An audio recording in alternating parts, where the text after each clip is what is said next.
आज मैं अकेली हूँ ना, इसीलिए ये लोग मुझे जानवरों की तरह मार रहे हैं। अगर आज मेरी बहन होती तो वो मुझे ऐसे पिटने नहीं देती। हम दोनों बहनें मिलकर इन्हें मारते, इन्हें घर से बाहर निकाल देते, लेकिन मैं क्या करूँ, मैं तो अकेली हूँ।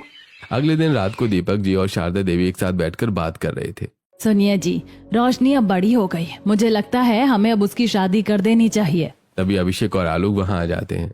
हाँ पापा बिल्कुल सही कह रही है मम्मी, आप जल्दी से इसकी शादी करवा दो। पता चले कल को ये किसी लड़के के साथ भाग गई तो। और वैसे भी इसे पढ़ लिख कर कौन सा नासा में जाना है, जल्दी से विदा करो इसे। अरे ठीक कह रहे हो तुम दोनों, मैं जल्दी से एक अच्छा लड़का ढूंढ कर इसकी शादी करवा देता हूँ। रोशनी दूर खड़े होकर ये सब सुन रही थी। भैया कितने बेकार है, उन्हें पता है कि मैं अभी पढ़ना चाहती हूँ, लेकिन फिर भी वो मेरी शादी की बात कर रहे हैं। अगर मेरी बहन होती तो वो मेरा साथ देती, लेकिन ये भाई, ये तो बस आग लगाते रहते हैं, बस चाहते हैं कि मैं घर से चली जाऊं। एक बहुत ही आलीशान और बड़े हॉल में सोफे पर जतिन बैठा हुआ था। तभी जतिन की दो छोटी बहनें अदिति और निधि अपनी एक सहेली तान्या को लेकर हॉल में आती है। तान्या ने शॉर्ट ड्रेस पहनी हुई थी। भैया ये हमारी बेस्ट फ्रेंड तान्या है, एकदम मॉडर्न है ये। हाँ भैया आपको पता है, तान्या ने अभी एक फिल्म के लिए ऑडिशन भी दिया है। आप ना तान्या से ही शादी कर लो, ये हमारी भाभी बनेगी ना, तो हम तीनों मिलकर खूब पार्टीज करेंगे और चिल करेंगे। अदिति, निधि, तुम्हारी सहेली बहुत अच्छी है, उसके लुक्स और उसका स्टाइल भी बहुत अच्छा है, लेकिन मुझे इससे शादी नहीं करनी,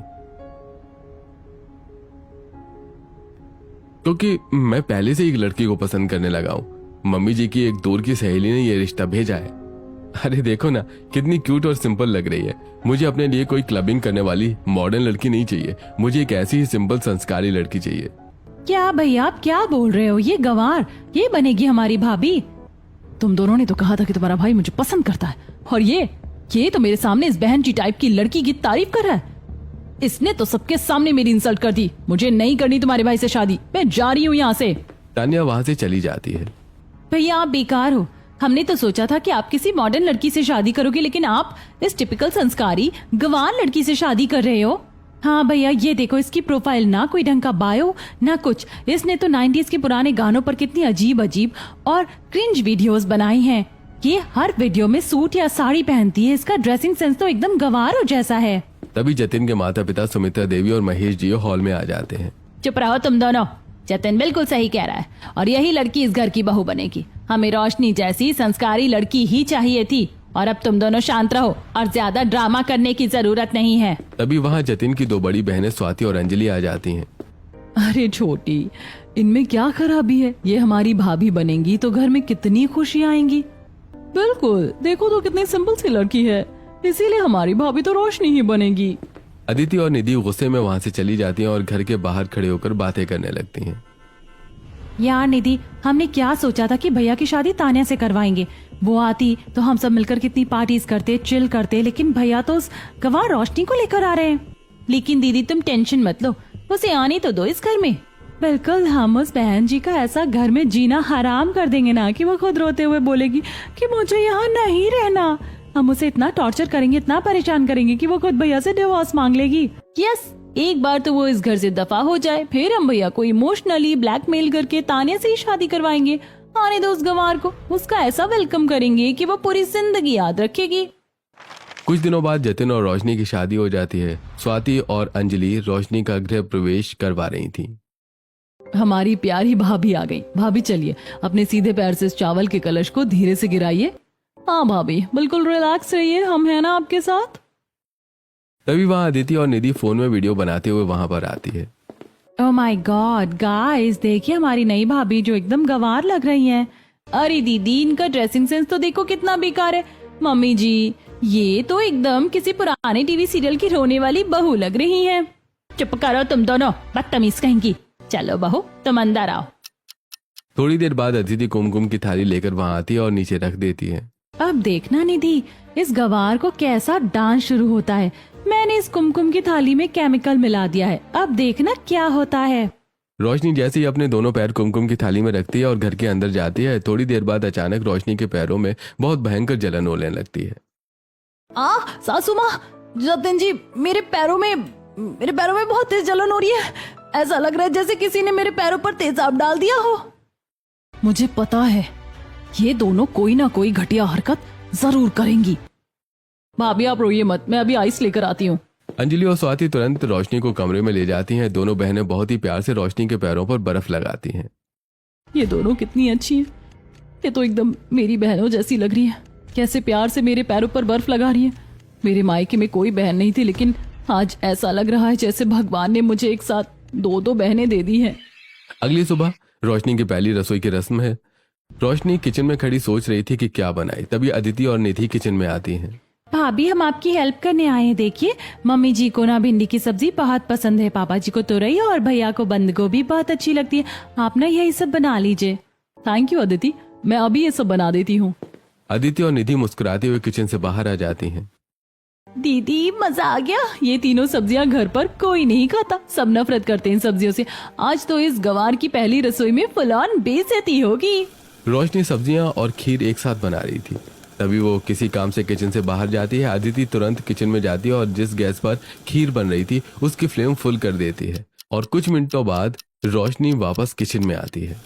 हे भगवान, ये क्या हो गया? ये खीर तो पूरी नीचे से जल गई और चिपक गई। इसमें से तो जलने की बदबू आ रही है। अब मैं क्या करूं? तभी स्वाति और अंजलि किचन में आती हैं। अरे भाभी, क्या हुआ? आप रो क्यों रही हैं? दीदी, वो खीर वो जल गई। मुझे कुछ समझ नहीं आ रहा। अरे बस इतनी सी बात भाभी, आप टेंशन मत लो, चल करो, हम है ना। स्वाति जल्दी से एक नया बर्तन निकालती है और जली हुई खीर के ऊपर का सही हिस्सा नए बर्तन में डाल देती है। अंजलि उसमें ढेर सारे रोस्टेड ड्राई फ्रूट्स और केसर और एक्स्ट्रा इलायची पाउडर डाल देती है। लीजिए भाभी, अब इसमें से जलने की कोई महक नहीं आएगी। तभी अंजलि की नजर सब्जियों पर पड़ती है। भाभी, आप ये सब्जियां क्यों बना रही हो? ये तो हमारे घर में कोई नहीं खाता। इन सब्जियों को देखकर तो पापा जी और भैया पक्का भड़क जाएंगे। लेकिन अदिति और निधि ने तो कहा था कि ये सबकी फेवरेट है। मुझे पता था ये उन दोनों चुड़ैलों का ही काम है। भाभी, आप उनकी किसी बात पर यकीन मत किया करो। आप ना जल्दी से आलू मटर की सब्जी बना लो, वो सबकी फेवरेट है। लेकिन सब लोग डाइनिंग टेबल पर वेट कर रहे हैं, इतनी जल्दी नई सब्जी कैसे बनेगी? अरे जब तीन बहनें एक साथ किचन में हो तो कोई भी काम मुश्किल नहीं है। आप गैस ऑन करो भाभी, मैं आलू छीलती हूँ और स्वाति दीदी मटर निकालेंगी, फटाफट बनाते हैं। ये दोनों कितनी अच्छी हैं, एकदम मेरी बड़ी बहनों जैसी। अगर मेरी बहन होती तो वो भी ऐसे ही हर मुसीबत में मेरा साथ देती। शाम का वक्त हो जाता है। रोशनी की मुंह दिखाई थी। हे भगवान, मैं क्या पहनूं? मेरी मुंह दिखाई है। अगर मैंने कुछ अजीब पहन लिया तो सब मेरा मजाक उड़ाएंगे। तभी अदिति और निधि एक ड्रेस लेकर कमरे में आती हैं। भाभी, हम आपके लिए एक बहुत ही प्यारी सी ड्रेस लेकर आए हैं, आप आज मुंह दिखाई में यही पहनना। अदिति रोशनी को वो ड्रेस देती है जो कि बहुत ज्यादा शॉर्ट थी। हाँ भाभी, आप ये ड्रेस पहनकर आओगी ना तो सब एकदम हैरान रह जाएंगे। सब आपकी बहुत तारीफ करेंगे कि हमारी भाभी कितनी मॉडर्न है। अच्छा ठीक है, मैं यही पहन लूंगी। दोनों मुस्कुराती हुई चली जाती हैं। मजा आ गया। जब वो गंवार ये शॉर्ट ड्रेस पहनकर रिश्तेदारों के सामने आएगी ना तब बवाल मच जाएगा। सब घर वाले उसे इतना डांटेंगे कि वो आज ही रोते हुए मायके भाग जाएगी। स्वाति और अंजलि हॉल से गुजर रही थी। उन्होंने अदिति और निधि की ये बातें सुन ली। इन दोनों को तो मैं बाद में इलाज करूंगी, पहले भाभी को बचाना है। दोनों रोशनी के कमरे में आती हैं। रोशनी उस ड्रेस को पहनने जा रही थी कि तभी रुकिए भाभी, अगर आप ये पहनकर नीचे जाएंगी तो घर वाले और रिश्तेदार भड़क जाएंगे। आज आपकी मुंह दिखाई है, कोई पार्टी नहीं। भाभी, आप उन दोनों की बातों में मत आइए, वो आपको फंसा रही हैं। भाभी, आज हम आपको अपने हाथों से तैयार करेंगे। स्वाति और अंजलि मिलकर रोशनी को वो साड़ी पहनाती हैं। अंजलि उसका प्यारा सा मेकअप करती है और तैयार होने के बाद रोशनी बहुत अच्छी लग रही थी। हाय मेरी प्यारी भाभी, आप तो एकदम बॉलीवुड के हीरोइन लग रही हो। सही? सच बताऊं, मेरे मायके में मेरी कोई बहन नहीं थी। मैं हमेशा अपनी बहन की कमी महसूस करती थी, लेकिन आज आप दोनों को देखकर ऐसा लग रहा है जैसे मेरी वो कमी पूरी हो गई है। ऐसे कुछ समय बीत जाता है। रात का समय था। रोशनी अपने कमरे में सो रही थी। घर में कल सुबह सुबह एक बहुत बड़ी पूजा थी जिसके लिए रोशनी को सुबह 4 बजे उठना था। रोशनी के कमरे में अदिति और निधि आती हैं। निधि, इस गवार ने सुबह 4 बजे का अलार्म लगाया है, मैं इसे 9 का कर देती हूँ। दीदी, कल मजा आएगा जब ये 9 बजे तक कराटे मारती रहेगी। दोनों बहनें हंसते हुए चुपचाप बाहर निकल जाती हैं। अगले दिन सुबह के 6 बज रहे हैं। रोशनी अचानक हड़बड़ा कर उठती है। हे भगवान, 6 बज गए, मेरा अलार्म क्यों नहीं बजा? आज तो घर में इतनी बड़ी पूजा थी, मैंने कोई तैयारी भी नहीं की। सासू माँ बहुत गुस्सा करेंगी। रोशनी हड़बड़ाती हुई भागकर हॉल में आती है, लेकिन वहाँ का नजारा देखकर वो हैरान रह जाती है। स्वाति और अंजलि ने खुद ही पूजा की तैयारी कर ली थी। अरे भाभी, गुड मॉर्निंग, आ गए आप? स्वाति दीदी, मुझे माफ कर दीजिए, पता नहीं मेरा अलार्म क्यों नहीं बजा। मैंने तो कोई तैयारी नहीं की, मम्मी जी मुझे बहुत डांटेंगी। भाभी, आप चल करो, हमें पता है उन दोनों चुड़ैलों ने ही आपके अलार्म के साथ छेड़खानी की होगी। आप टेंशन मत लो, हमने सारी तैयारी कर ली है। आप बस जल्दी से जाकर रेडी हो जाओ, मम्मी को कुछ पता नहीं चलेगा। ये स्वाति और अंजलि दीदी ये सच में मेरी बड़ी बहनों जैसी हैं। और वो दोनों अदिति और निधि, वो तो बिल्कुल मेरे उन बेकार भाइयों की तरह हैं जो मुझे फंसाने के लिए चाले चलते थे। अगले दिन दोपहर का समय था। रोशनी दरवाजे के पास खड़ी होकर एक डिलीवरी बॉय से बहुत सारे पार्सल रिसीव कर रही थी। तभी अदिति और निधि ये देख लेती है।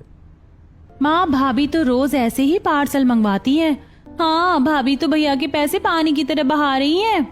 सुमित्रा देवी गुस्से में रोशनी के पास जाती हैं। ये सब क्या है बहू, इतने सारे डब्बे ये सब तूने मंगवाए हैं? सुमित्रा देवी रोशनी को बहुत उल्टा सीधा सुनाने लगती हैं। तभी वहाँ स्वाति और अंजलि आ जाती हैं। मुझे पता है ये पार्सल अदिति और निधि ने मंगवाए और उन दोनों ने ही भाभी से पार्सल रिसीव करने को बोला था और अब उन्हें फंसा रही हैं। अरे मम्मी जी, आप किस बात पर भड़क रही हैं? ये पार्सल भाभी ने नहीं, मैंने और अंजलि ने मंगवाए हैं। अरे तुम दोनों ने? पर अदिति तो कह रही है कि ये बहू के नाम से आए हैं। हाँ मम्मी, वो क्या है ना, हमारे अकाउंट में कुछ टेक्निकल प्रॉब्लम आ रही थी तो हमने भाभी के अकाउंट से ऑर्डर कर दिया था और हमने ही भाभी को कहा था कि पार्सल रिसीव कर ले।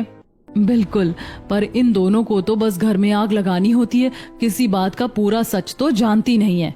तुम दोनों को तो बस मेरी बहू की बुराई करने का बहाना चाहिए। वो बेचारी इतनी सीधी है और तुम दोनों बस ड्रामा करती हो। शर्म करो, मेरी बहू बहुत अच्छी है। कुछ दिनों बाद रोशनी अपने कमरे में फोन पर अपनी माँ से बात कर रही है। हाँ मम्मी, सासू माँ बहुत अच्छी हैं, वो मेरा बहुत ख्याल रखती हैं। सच में वो बिल्कुल आपकी तरह प्यार करती है मुझे। दरवाजे के बाहर खड़ी निधि ये सब अपने फोन में रिकॉर्ड कर देती है और वो अदिति के पास जाती है। दीदी, मैंने इस गवार की आवाज रिकॉर्ड कर ली है।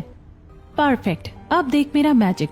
आजकल एआई का जमाना है, मैं एक एआई टूल यूज करके इसकी आवाज को मॉडिफाई कर दूंगी। अदिति फेक रिकॉर्डिंग तैयार करती है और सुमित्रा देवी को सुनाने के लिए चली जाती है।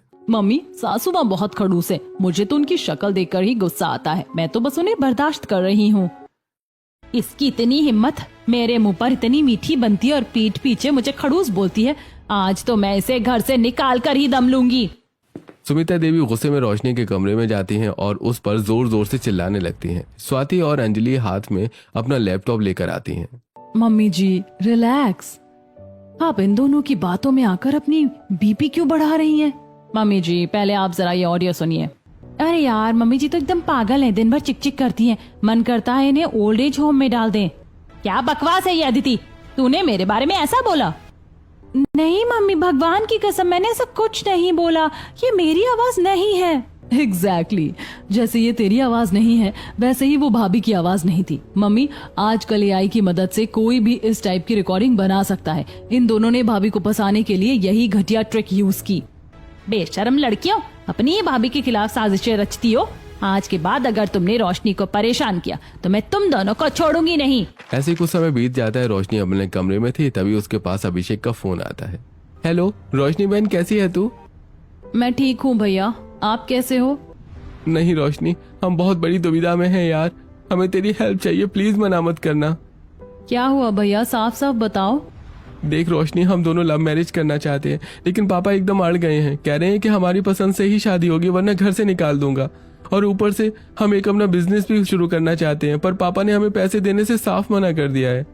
रोशनी, तू पापा की लाडली है ना, तू उन्हें समझा सकती है, वो तेरी बात कभी नहीं टालते, प्लीज आ जाना। इन्होंने मुझे हमेशा रुलाया, कभी बहन नहीं समझा, बस एक नौकरानी समझा। आज जब इन्हें मेरी जरूरत है तो बहन बहन कर रहे हैं। लेकिन अगर मैंने भी वही किया जो इन्होंने किया तो मुझ में और इनमें क्या फर्क रह जाएगा? मैं बहन हूँ, दुश्मन नहीं। ठीक है भैया, आप लोग रोना बंद करो, मैं वहाँ आती हूँ मम्मी पापा से बात करने के लिए। रोशनी अपने मायके आई है और अपने मम्मी पापा को समझाती है। रोशनी के कहने पर शारदा देवी और दीपक जी आलोक और अभिषेक की लव मैरिज के लिए तैयार हो जाते हैं। भैया, ये मेरी और जतिन जी की तरफ से कुछ सेविंग्स हैं। पापा तो मान गए हैं, लेकिन बिजनेस शुरू करने में आपको और भी पैसों की जरूरत पड़ेगी। आप ये रख लीजिए, मुझे बहुत खुशी होगी अगर आप लोग अपने पैरों पर खड़े होंगे। रोशनी, मुझे माफ कर दे मेरी बहन, मुझे माफ कर दे। हमने तेरे साथ बहुत ज्यादा बेकार व्यवहार किया, तुझे हमेशा गवार बोला, तेरी बेइज्जती की, पर तूने आज हमारे लिए वो किया जो शायद कोई और करता भी नहीं। हम तुझे हमेशा अपने पैरों की जूती समझते थे, हमने तुझे बहुत परेशान किया। हम भाई कहलाने के लायक ही नहीं है, हम बहुत घटिया हैं यार। भैया आप दोनों रोइए मत, मैंने आपको माफ कर दिया, गलती सबसे हो जाती है, कोई बात नहीं। तीनों भाई बहन एक दूसरे के गले लग जाते हैं। कुछ दिन बीत जाते हैं। रोशनी अपने ससुराल में आ गई थी। अदिति और अंजलि की तबीयत बहुत ज्यादा खराब थी।